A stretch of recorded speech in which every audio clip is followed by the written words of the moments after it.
आज आपण डिस्कशन करणार आहे ते म्हणजे set, rest, order of exercise, ट्रेनिंगची फ्रिक्वेन्सी किती पाहिजे आणि लोडिंग पॅटर्न कसा पाहिजे हे सांगणार आहे. रेजिस्टन्स ट्रेनिंगमध्ये सेट जे आहेत किती सेट केले पाहिजेत हे डिपेंड असतं प्री प्रायोरिटी फेज किंवा कॉम्पिटिशन फेज कोणती फेज चालू आहे यावरती ते डिपेंड असतं.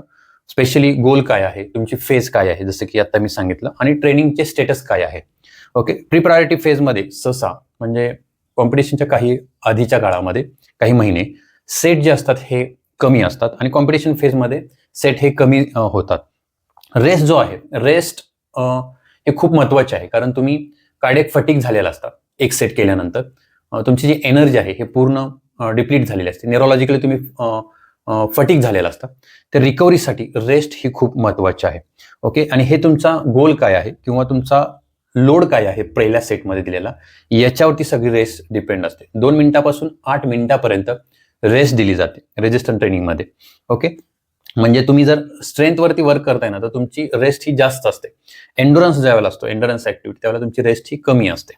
ओके, ऑर्डर ऑफ एक्सरसाइज हा कधीही मोठे मसल किंवा मल्टिपल जॉईंट एक्सरसाइज या पहिल्या दिल्या जातात.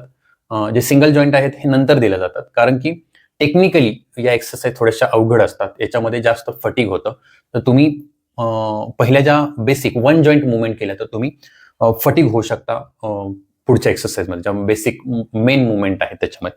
त्यामुळे large muscle multiple joint exercise ह्या कधी तुम्ही पहिल्या घ्यायच्या आहेत. ट्रेनिंगची फ्रिक्वेन्सी जी आहे हे तुम्ही 2 ते 3 दिवस तुम्ही पर डे वीक तुम्ही देऊ शकता, किंवा 1 दिवस सुद्धा देऊ शकता, तुमची कंडिशन काय आहे त्यानुसार. लोडिंग पॅटर्न जो आहे हा साधारणतः तुम्ही वॉर्मअप सेट घेता, मीडियम आणि हेवीकडे जाता. त्याच्यामध्ये 3 आठवडे जे आहेत, ओके, हे तुम्ही लोडिंग फेजमध्ये, म्हणजे लोडिंग हे जास्त ठेवलं पाहिजे, आणि 1 आठवडा जे आहे ते त्याच्यामध्ये तुम्ही लोडिंग हे कमी केलं पाहिजे. यामुळे तुमचा परफॉर्मन्स इम्प्रूव्ह होणार आहे, लक्षात ठेवा.